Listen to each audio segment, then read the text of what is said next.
વલ્લભાધીશ સુબોધિનીજીનું પાન વલ્લભ કરાવે તો થાય, આને સ્પર્શ કરવો આપણા બસની વાત નથી.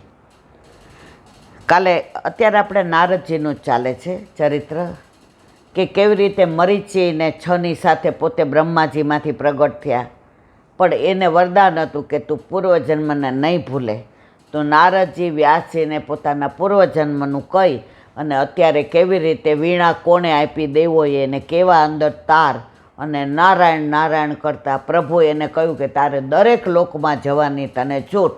આટલી બધી કૃપા નારદજી ઉપર કરી એનું અનુસંધાન નારદજી કરે છે. હવે આગળ,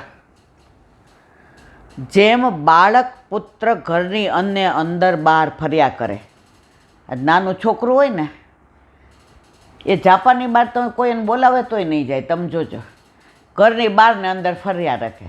તો ઠાકોરજીનું ઘર કયું છે? 14 બ્રહ્માંડ, 14 લોક, ત્રિલોક, આ બધું ઠાકોરજીનું ઘર છે. તો બાળક કોણ છે? નારદજી. તો એ બધે ફર્યા રાખે છે. એમ હું પણ બ્રહ્માંડની અંતર્બહિષ અંદર બહાર ફર્યા કરું છું. જુઓ, ઠાકોરજીનું ઘર જે છે, જેમ ઓલું બાળક ફરે એમ નારદજી કે હું ફર્યા કરું છું. અથવા ત્રણેય લોકના અંદર અને બહાર ફરે. ત્રિલોકનો નાથ છે ને. સામાન્ય રીતે બહાર ફરવાનું કહેવાથી અંદરના ફરવાનું સમજી લેવામાં આવે છે. ત્રિલોકધામ પદ બીજી વિભક્તિમાં મૂક્યું છે. તે અત્યંત સંયોગના અર્થમાં છે. જેમ કે માસમાંથી તે આખો મહિનો ભણે છે, ત્યાં દ્વિતીય વિભક્તિથી આખો માસ અસ્ખલિત અધ્યયન કરે છે એમ સિદ્ધ થાય. નારાયણ નારાયણ. તેવી રીતે અહીં 3 લોકવાચક શબ્દની દ્વિતીય ભક્તિથી ત્રણેય લોકમાં અસ્ખલિત સતત ફરવું સિદ્ધ થાય. નારદજીને વરદાન છે, એક જગ્યાએ ક્યાંય રહે જ નહીં. એ વિચરણ જ કરે. અને વિચરણ કરતાં શું કરે? નારાયણ, ઠાકોરજીના નામ સિવાય, એના સત્સંગ સિવાય, એની લીલા સિવાય નારદજી બીજો એક પણ શબ્દ પોતાના મોઢામાંથી કાઢે નહીં. કારણ છે કોણ? બ્રહ્માજીના માનસપુત્ર બ્રહ્મર્ષિ છે. એટલે એમને વરદાન છે કે બધે ફરવાનું, પણ સતત ઠાકોરજીનું નારાયણ નારાયણ. અહીં શંકા થાય કે એમ ફરફર કર્યાથી શું ફાયદો? ચેતન વિનાનો વાયુ વગેરે પણ એમ ફરે છે. હવે આ વાયુ ફરે છે, હવાઈ ફરે છે, તો આમને ફરવાનું શું મતલબ? તો કે છે તો તમે ચેતન છો, તમે ફરો, એમાં શું વિશેષતા? આમાં આવી વાત શું કરો છો? તો કહે છે અસ્કત દીર્થ વ્રત, મેં વ્રત લીધું છે કે હું સદા સર્વદા ભગવાનના દર્શન કરીશ. એને દરેક જગ્યાએ ઠાકોરજીને દર્શન થાય છે. આપણને નથી થતા. આપણને તો ઠાકોરજીમાંય ઠાકોરજીને નથી થતા. જે વચનામૃતમાં કહ્યું હતું કે ઘણા વર્ષો પહેલાં એક છોકરાએ મને કીધું, એ કે ખરેખર આ બાલકૃષ્ણજી છે. એ કે ભાઈ તું ઠાકોરજીમાં ઠાકોરજીના દર્શન કર ને, એમાં તો વેમ કરવા, એમાં તો ડાઉટ કરવા. આજે ઘણા એમ કે તમે તો ઢીંગલી પોતિયાના ખેલ કરો. જે જીવ મર્યાદા માર્ગીય છે એને ઠાકોરજીની સેવામાં આનંદ ના આવે. એટલે જ કહે છે કે ભક્તિ સુંદરીને માયા દાસી બે પ્રગટાવી, એક નખ શીખ સુભગા શ્રી હરિને મન ભાવી. એ આપણે બધા. તો આજે આ જે ભક્તિ છે, તો નારદજી કે આપણને તો આનંદ એ છે કે સતત બધામાં હું ઠાકોરજીના દર્શન કરું છું. હું જ્યાં ફરું ત્યાં મને ભગવાનના દર્શન થાય. એટલે મારું વ્રત ભંગ થતું નથી. ભગવાન દરેક સ્થળે વિદ્યમાન હોવાથી અમુક દેશના ભગવાનના દર્શન થાય અને અમુક દેશમાં ન થાય એમ નથી. અમેરિકામાં ન થાય, વ્રજમાં થાય, અહીંયા ના મારા વાલા.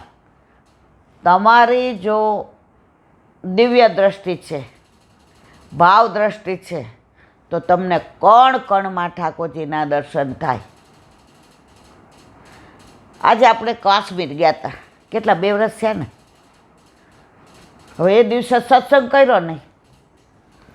હવે કરીએ તો એ નેટ પકડાતું નહોતું. ત્યાં તો બધાનું આપણે બધા જાણીએ. તો આપણે ઓલા તુલિપ બંગલો ઓલા, હા બરાબર. તો પોલીસે પહેલાં તો ઊભા કર્યા, ચલો અહીંયા નહીં બેસવાનું, વચ્ચે કેમ બેઠા છે, હાલો ભાઈ. એટલે પછી મેં એને ઇંગ્લિશ ને હિન્દીમાં સમજાવ્યું કે આ અમારી રિવર છે યમુના, તો એના કિનારે એ રિવરના અમે અમારા ગોડ કૃષ્ણની વાતો કરીએ છીએ. ઠાકોરજીની કૃપાથી પ્યોર હિન્દુ હતો. એ કહેતો અહીં મારી પાસે બેસો, નહીં તો કોઈ બેસવા નહીં દે. તો એની પોલીસ ચોકી હતી ત્યાં બાજુમાં બેહાડ્યા કે હું અહીંયા બહાર બેસીશ, ખુરશી લઈશ ને તો તમારું નામ કોઈ નહીં લે. જુઓ,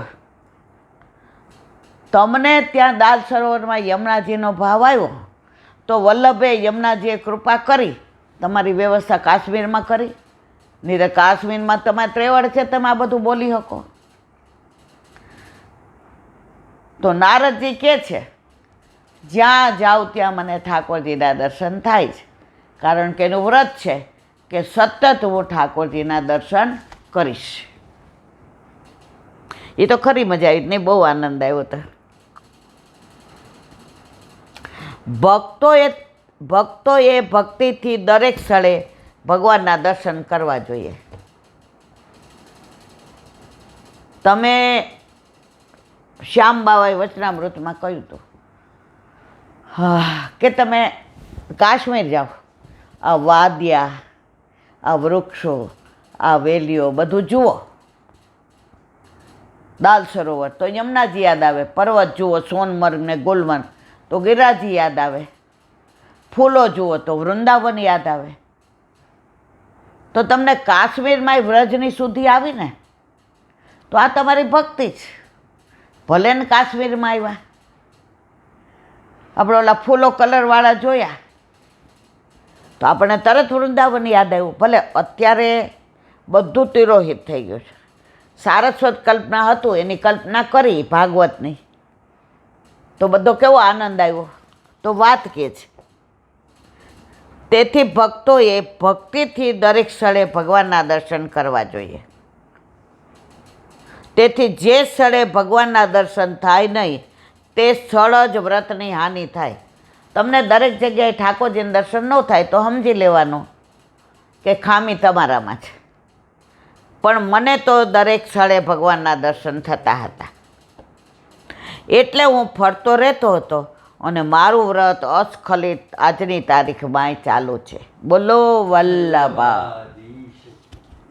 શ્રીમદ ભાગવત. અને મારા ગુરુદેવને દંડવત પ્રણામ કરું છું. શ્રીમદ ભાગવત અને મારા ગુરુદેવને દંડવત પ્રણામ કરું. चंद्र सरोवर पे सूरदास जी के द्वार पे मेरा दंडवत प्रणाम. हे वल्लभ सुरभि कुंड पे परमानंद दास जी के द्वार पे मेरा दंडवत प्रणाम. जमुनावता पे संकर्षण कुंड पे कुंभन दास जी के द्वार पे मेरा दंडवत प्रणाम. बिच्छू कुंड पे कृष्णदास जी के द्वार पे मेरा दंडवत प्रणाम.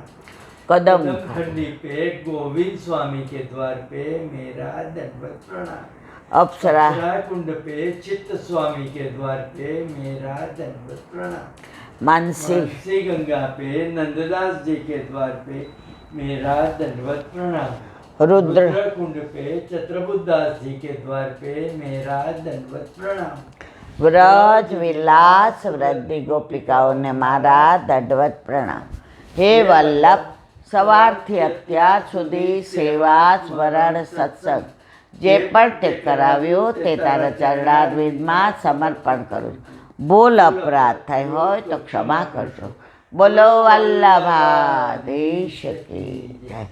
દ્રઢયેના ચરણ કેરો ભરોસો દ્રઢઈ ન ચરણ કેરો શ્રી વલ્લભનક ચંદ્ર છટા બિન સબ જુગમાય અંધેરો ભરોસો દ્રઢઈન ચરણ કેરો साधन और नहीं आ कली में जासो होय निवेरो सूर का कहे त्रिविध आंधरो बिना मोल को